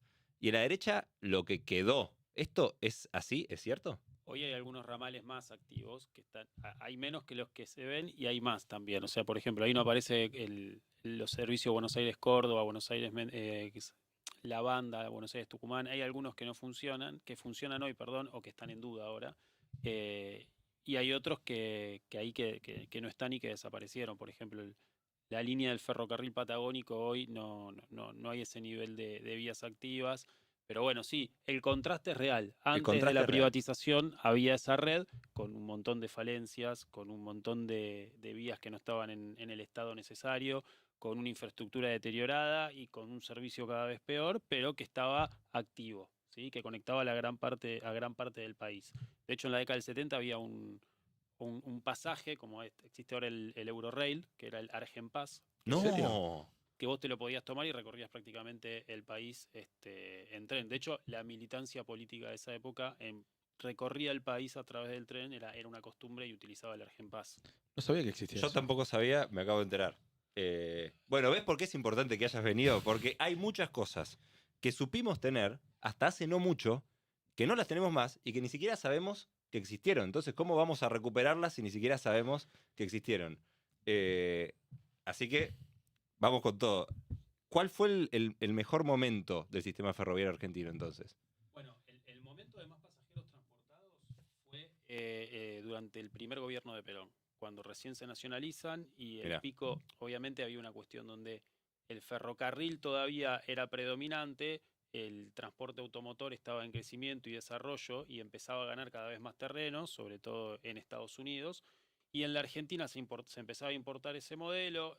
Va mezclado al famoso Plan Larkin, que es un plan muy conocido de reducción de vías ferroviarias y aumento de las carreteras, pero bueno, el pico de pasajeros, digamos, el mejor momento fue tanto en cargas como ¿Cuál es el beneficio que tiene a priori ese plan, digamos? ¿Por qué habría que disminuir la cantidad de vías? Digamos, ¿qué prometía ese plan Bueno, de beneficio? En ese momento el mundo iba para el transporte automotor, digamos, para el colectivo, para el camión y para el auto, no iba para el ferrocarril. El ferrocarril se lo consideraba un transporte viejo, un modo de transporte viejo, un modo de transporte que era ineficiente, no permitía, tenía mayores costos, también transportaba mayor cantidad de gente, pero la tendencia de la época decía que todo iba hacia el camión y hacia el colectivo y hacia el auto con un fuerte lobby detrás de empresas automotrices, de petroleras, exactamente. ¿Eso en todo el mundo o acá? No, en todo el mundo hubo una reducción de los sistemas ferroviarios. En la mayoría de los países que tenían un fuerte desarrollo ferroviario,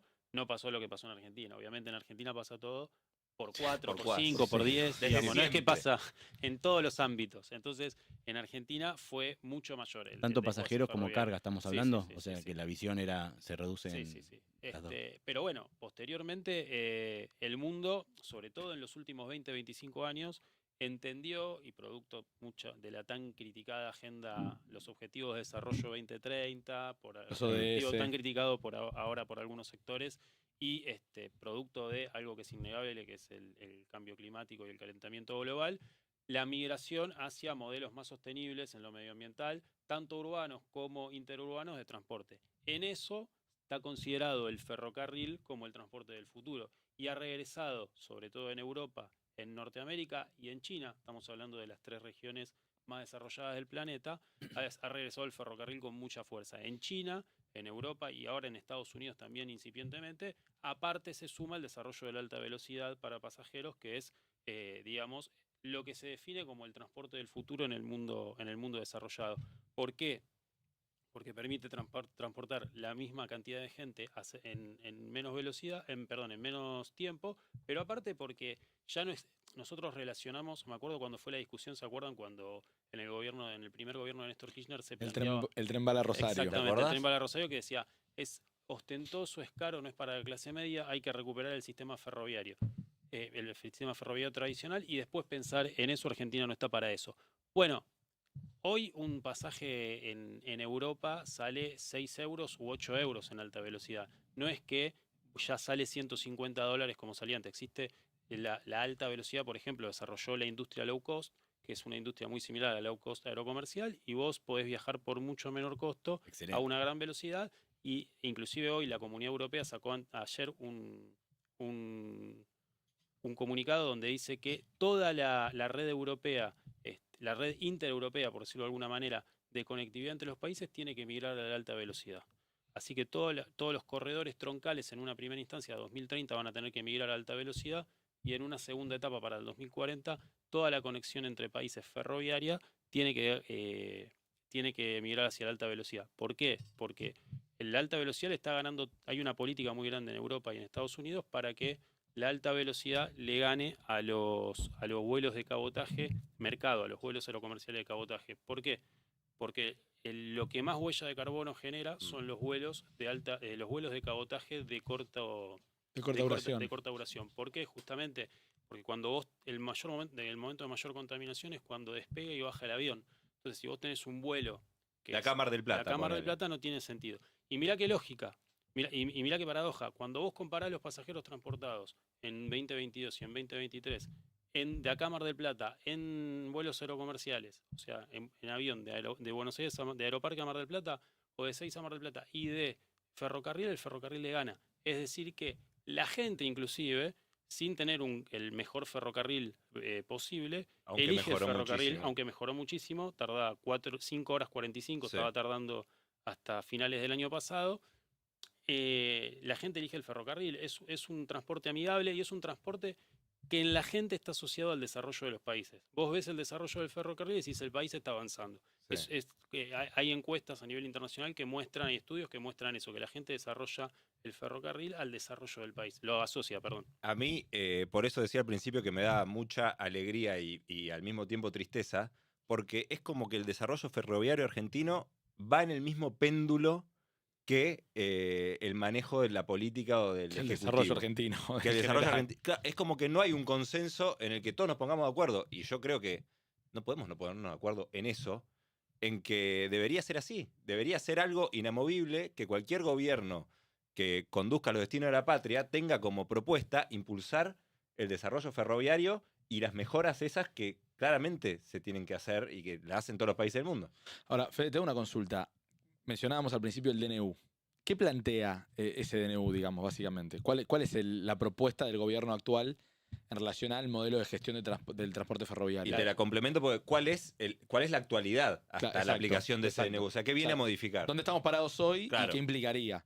Porque estamos mencionando mucho el caso de Europa, el caso de China o Estados Unidos, y supongo que no todos los países tienen un mismo modelo de gestión y de estructuración del mercado del transporte ferroviario. No, nosotros copiamos el mercado europeo. Tenemos separada la infraestructura de la operación y aparte copiamos un modelo que se denomina de Open Access, que es que cualquier empresa privada, cualquier actor privado que quiera correr un tren tanto de cargas como de pasajeros en cualquier vía, lo puede hacer previa aprobación del Estado. En el caso de cargas, la dueña natural, salvo las que todavía están las líneas que todavía están concesionadas, que hay una que pertenece a Techint, otra que pertenece a Camargo Correa y hay otra empresa más, que otra pertenece a Aceitera General Dehesa. Mirá. Que razonable, ¿no?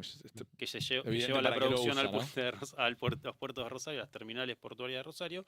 Pero la mayoría la mayoría de la red de cargas está a cargo de Belgrana Cargas y Logística, Sociedad Anónima, que es una sociedad del Estado, y los trenes de pasajeros están a cargo de SOPSE, que es Sociedad Operadora Ferroviaria del Estado. Eso es hasta hoy.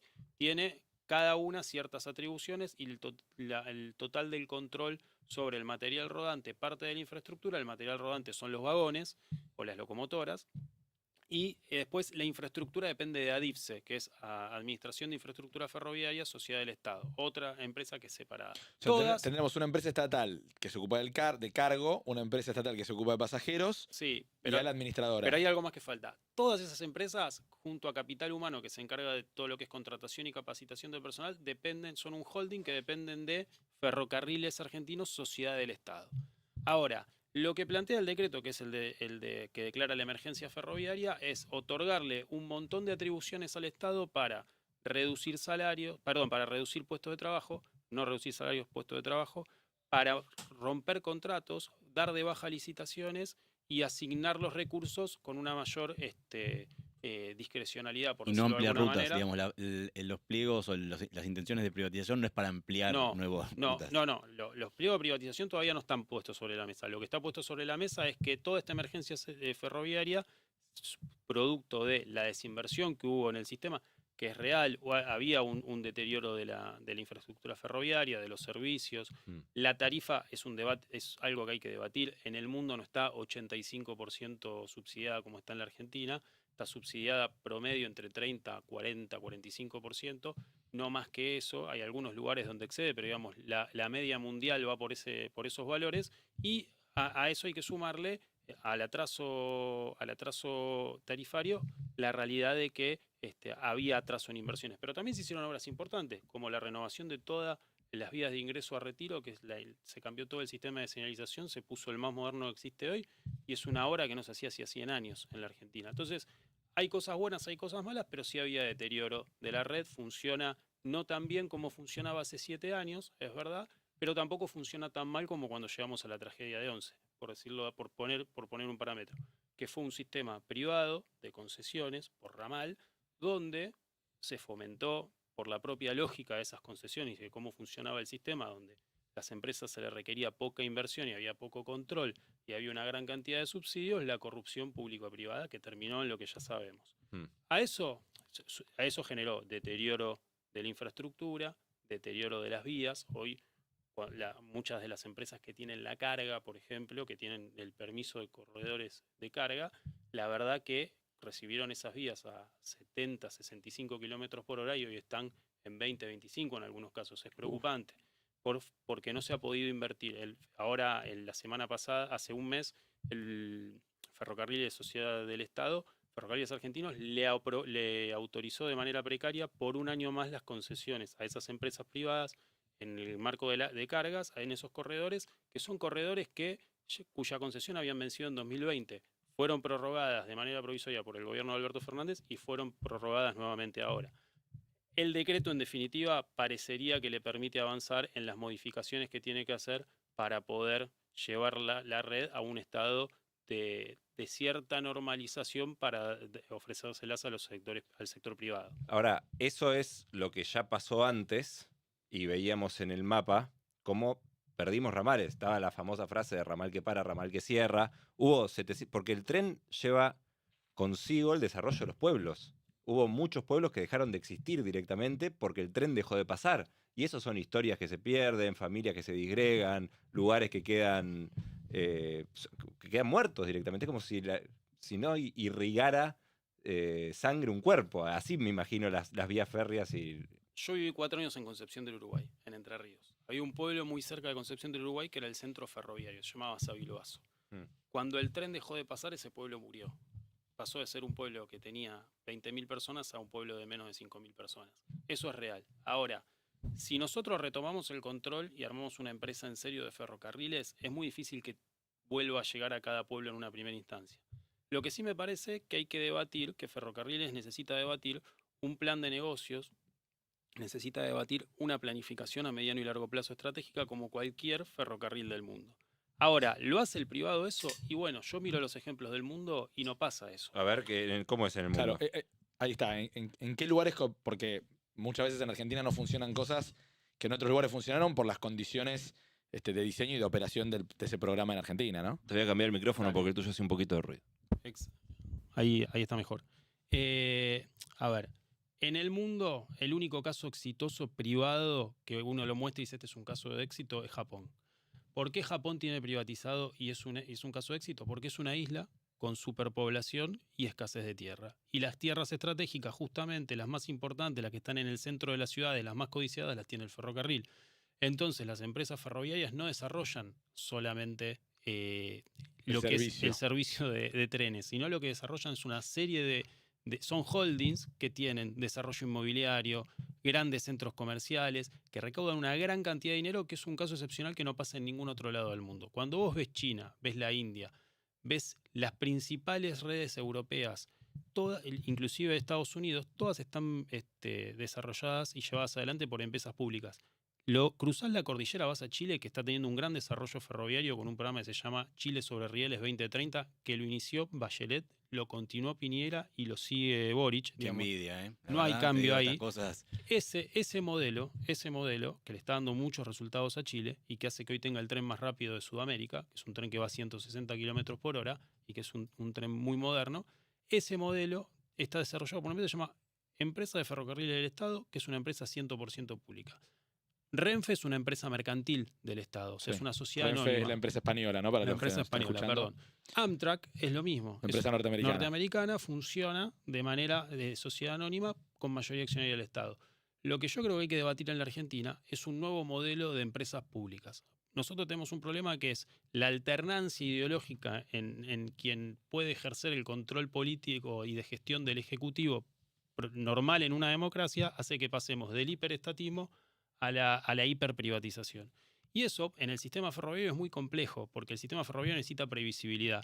¿Y por qué generalmente no funciona el privado? Porque el nivel de inversión que requiere el servicio de ferrocarriles, los trenes, sobre todo en infraestructura, solo la puede hacer el Estado, generalmente accediendo al crédito, pero solo la puede hacer el Estado. La tasa de rentabilidad que da este tipo de servicios no permite un nivel de inversión para desarrollar una red como la que querríamos nosotros para la Argentina o como la que tienen los países más desarrollados. O sea perdón, principalmente es por eso, es porque la tasa de rentabilidad es baja, no porque las inversiones sean prohibitivas y muy altas, como por ejemplo el caso del subte, que la verdad que cuando vos tenés que hacer 1 kilómetro es muy caro, entonces siempre se buscan alternativas o lo que fuera porque requieren financiación externa y no se tiene.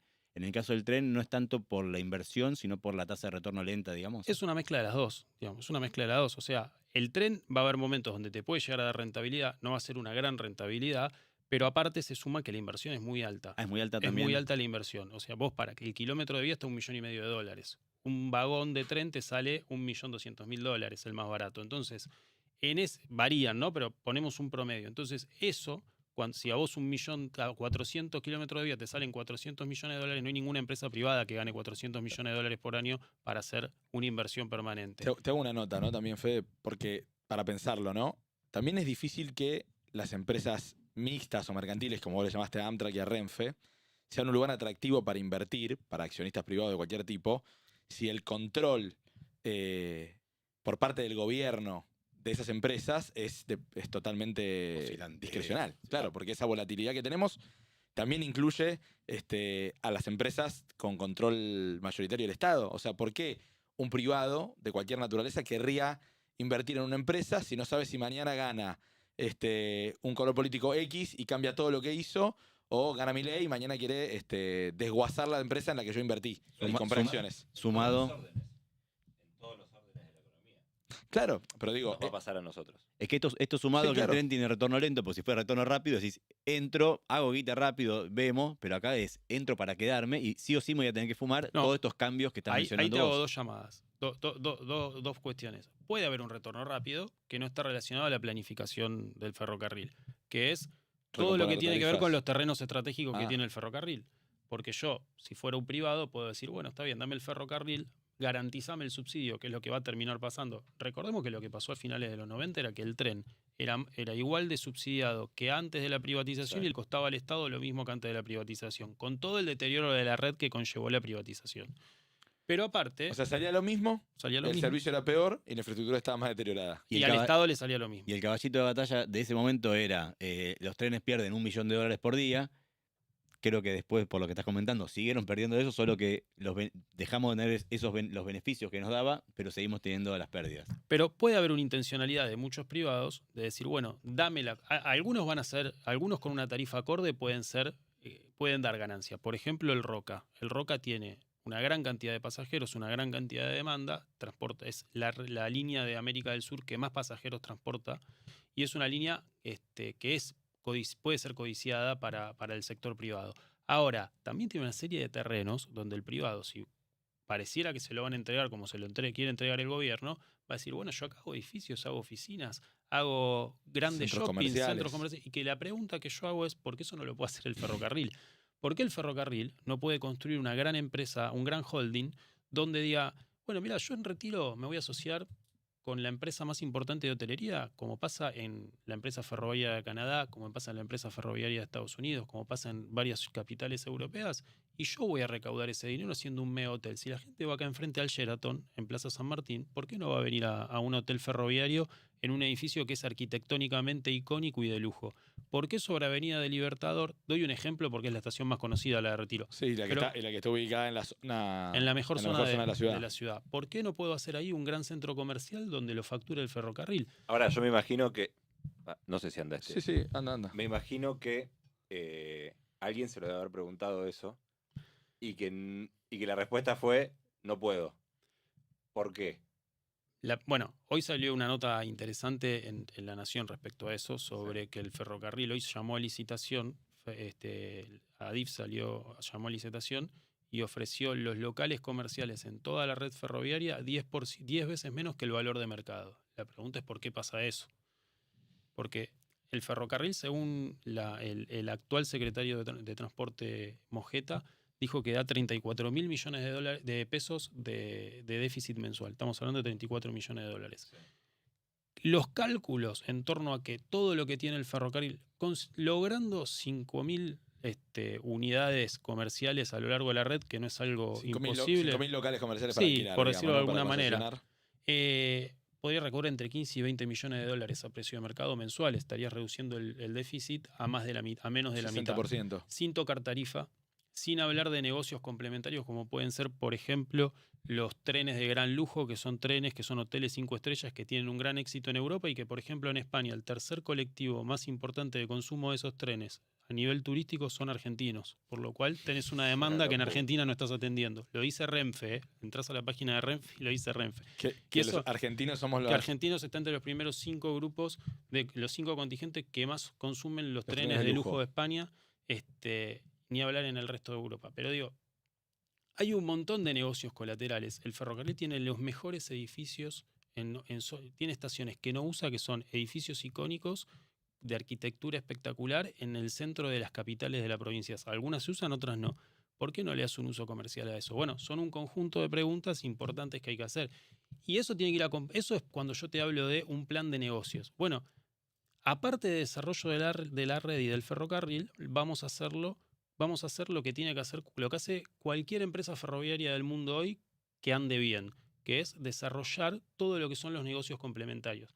El ferrocarril acá lo podría hacer perfectamente. Lo que pasa es que hasta ahora no hubo una visión estratégica, porque también muchas veces el ferrocarril se transformó en un lugar donde van cuadros políticos que quizás no tengan que ver con el ferrocarril o no conozcan de la gestión del ferrocarril, y el resultado fue el que fue, el que tenemos hoy en día. Ahora, y después preguntar, cuando vos me hablabas de tiene que volver a cada pueblo, ¿no? Bueno, yo creo que hay lugares como los que se denominan los corredores centrales, digamos, los lugares de mayor demanda, Buenos Aires, Rosario, Córdoba, Tucumán, Mendoza, que demostraron que tienen demanda. Ahora, también debería explorar otras cosas. Por ahí no debería volver a cada pueblo de la provincia de Entre Ríos. O digo Entre Ríos por decir una provincia, o de Córdoba o del interior de la provincia de Buenos Aires.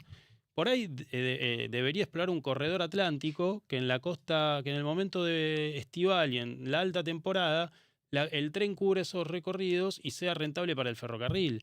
Porque vos hoy desde San Clemente del Tuyú a Mar del Plata no tenés ningún ferrocarril, tenés solamente el colectivo. Eso es algo que el tren es una demanda potencial desatendida, se dice, que hoy no la está usando el tren.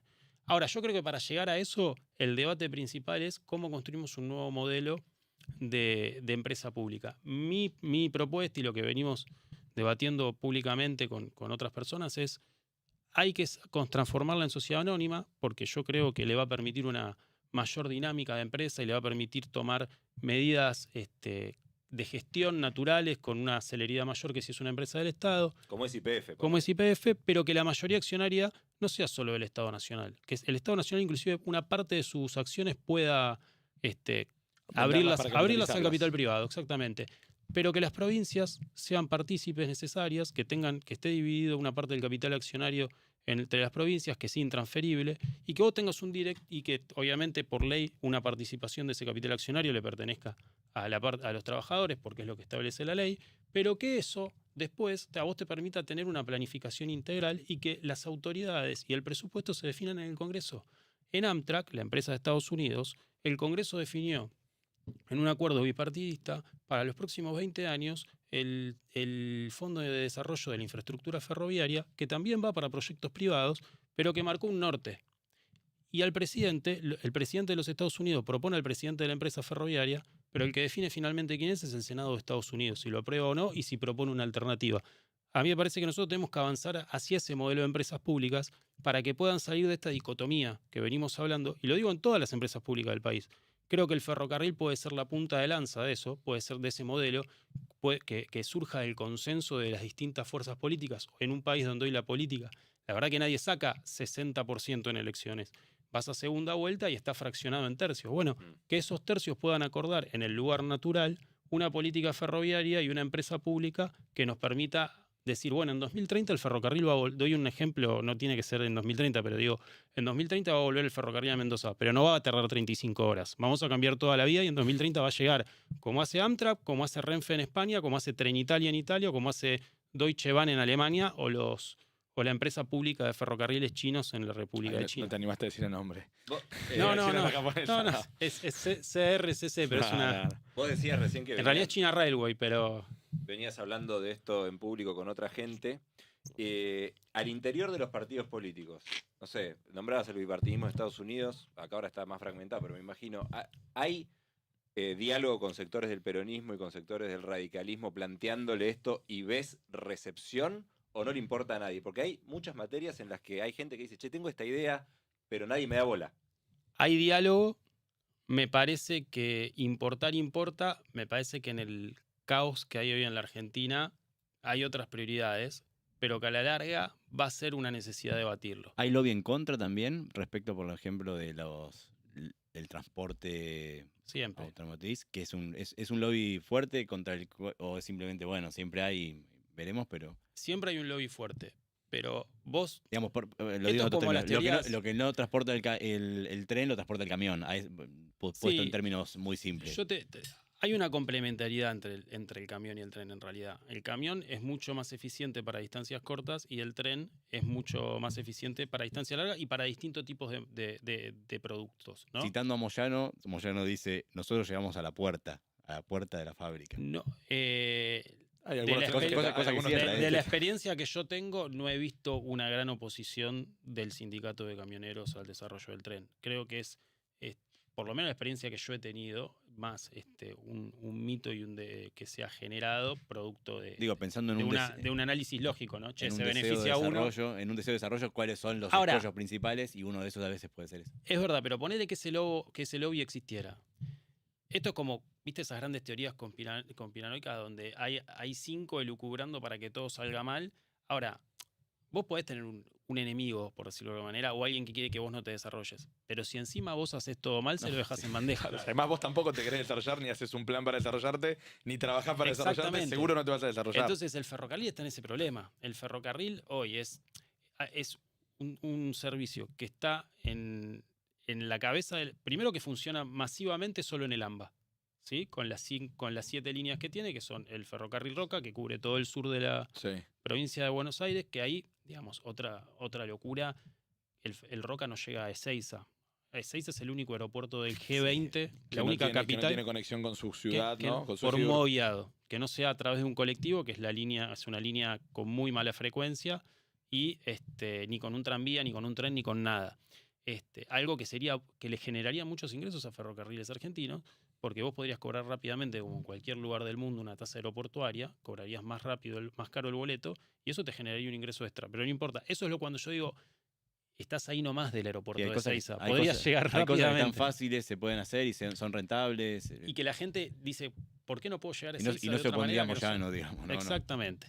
Ahora, vos tenés un montón de cosas que hoy no se hacen, que son las que hace el ferrocarril. Es un servicio barato, cada vez con menos fiabilidad, o sea, cada vez para la gente es menos fiable. En estos últimos 6-8 meses, todos los males que el ferrocarril tenía, por la desinversión que definió el Estado Nacional, empeoraron, se redujeron frecuencias. Yo soy usuario del Mitre a Tigre. Cada vez anda peor. Sí, cada vez anda peor. Cualquier persona que conozca un usuario, las escenas son constantemente de deterioro de la frecuencia, se paran los trenes. Y andaba muy bien. Ahora, es normal, digo, porque esto es algo que se tira siempre sobre la mesa y hay que encararlo en algún momento. Es normal que yo, que vivo en el corredor norte de la ciudad de Buenos Aires, que debe ser la zona de mejor poder adquisitivo de la Argentina, ¿es real? ¿Pague 10 centavos de dólar un tren? No. El que lo necesita tiene que pagar, como hacen la mayoría, tiene que tener subsidio, como la mayoría de los países del mundo. Por ejemplo, España, la Comunidad Europea lanzó ahora que los mayores de 65 años no pagan el tren. Los estudiantes tienen subsidio del 90%. Sos usuario frecuente, tenés boleto gratis, porque querían recuperar cantidad de pasajeros que habían perdido durante la pandemia. Ahora, el grueso de la población paga una tarifa acorde. No digo que nosotros tenemos que pagar 5.000 pesos de tarifa porque es inviable socialmente en la Argentina, pero se puede acomodar para que en los ramales donde hay mayor poder adquisitivo la gente pague algo medianamente más acorde a lo que es el costo real del ferrocarril. No, vuelvo a decir, no significa que tenés que pagar $5.000 pesos. Hoy la tarifa técnica, que es el total de la tarifa, son 2.000, se estima que está en 2.000 pesos. Hoy el Estado si sale 3.60 para la mayor distancia para el que tiene la SUBE, está subsidiando el 85%. Pero en términos comparativos, estamos hablando de menos de $2. Y lo digo porque estamos últimamente haciendo algunas comparaciones con lo caro que se volvió Argentina respecto al mundo, y esos $2, comparado con el mundo, la verdad que no es muy elevado el costo, y eventualmente después sobre eso vos podías tener subsidios para quien lo necesite. Para quien lo necesite. Pero que el precio total sea $2 tampoco es mucho comparado con el resto de los países del mundo. O ponele que decís, che, la sociedad no lo aguanta, porque a la clase media le está cayendo un montón de gastos que antes no tenía y no lo puede sostener con su salario porque el salario corre detrás de la inflación. Bueno, no va a ser $2, va a ser $1.20, $1.50. Claro. No puede ser 10 centavos de dólar. Está claro. No va a ser $10, no va a ser 10 centavos de dólar. Ahora, volviendo al otro, yo creo, si vos me preguntás cómo resumiría el futuro de los ferrocarriles, primero lo veo con cierta negatividad, porque el modelo que propone el gobierno fracasó rotundamente en todo el mundo, y tenemos el ejemplo muy cerca en la Argentina, que es los 90 y principios de la década del 2000. Después, ¿hay alternativa? Sí, hay grandes alternativas. Es transformar en una empresa seria Ferrocarriles Sociedad del Estado, Ferrocarriles Argentinos. Yo la convertiría en sociedad anónima, abierta al capital privado, a ver si es verdad que hay una devoción del capital privado por operar en el sistema ferroviario, pero con un plan de negocio serio, ¿sí? Y transformarla en una empresa donde muchos que hoy están haciendo negocios de la mano de de esta no visión empresarial que tiene que tener el ferrocarril, esos negocios los haga el ferrocarril. Porque inclusive, yo te doy un ejemplo final. Vos ves la estación Núñez del Mitre Sí. y mirás, enfrente hay un barcito, un café de especialidad que está siempre lleno. Siempre, pero explotado. Hay gente haciendo cola. Vos ves la casa de la estación, está cerrada. Es una casa hermosa. Ahí podría el Ahí, ferrocarril lo tenés armar su ahí. propia unidad de negocio y desarrollarlo. Y aparte no estaríamos discutiendo cuántos empleados tiene ferrocarriles. Estaríamos discutiendo cuánto empleo genera ferrocarriles. ¿Qué es lo que tiene que pasar? En España es el cuarto generador de empleo, la industria ferroviaria. Yo creo que Argentina tiene oportunidades. A todas esas que te dije, Corredor Atlántico, pensar en transformar el ferrocarril en una empresa, un holding que tenga desarrollo, inclusive le agregaría pensar en que la Argentina analice la posibilidad de desarrollar la alta velocidad, como hizo Brasil en su momento con Embraer, ser la punta de lanza de un montón de proyectos que van a venir acá a la región, porque ya Brasil los está estudiando, porque en Perú se están estudiando proyectos, porque el propio Chile está estudiando proyectos de alta velocidad, y que vos ya tengas un desarrollo primario industrial que te permita después exportarla a la región y generar trabajo. Eso es tener una visión innovadora de qué hacer con los ferrocarriles. No privatizarlos e ir a recetas que en el mundo fracasaron y en la Argentina fracasaron hace 2 días. Hace muy poquito. Bueno, se nos acabó el tiempo, lamentablemente. Fede, realmente muchas gracias por habernos estrenado con la entrevista en vivo y por toda la data y la información que trajiste. Y que los partidos políticos con los que hay diálogo se pongan las pilas y se avance en algo común.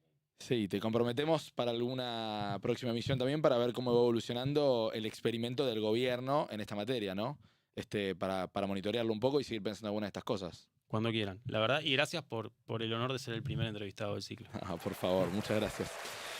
Bueno, amigos, amigas, el gran hermano nos está combinando a terminar. Inventé una palabra, creo, recién. Y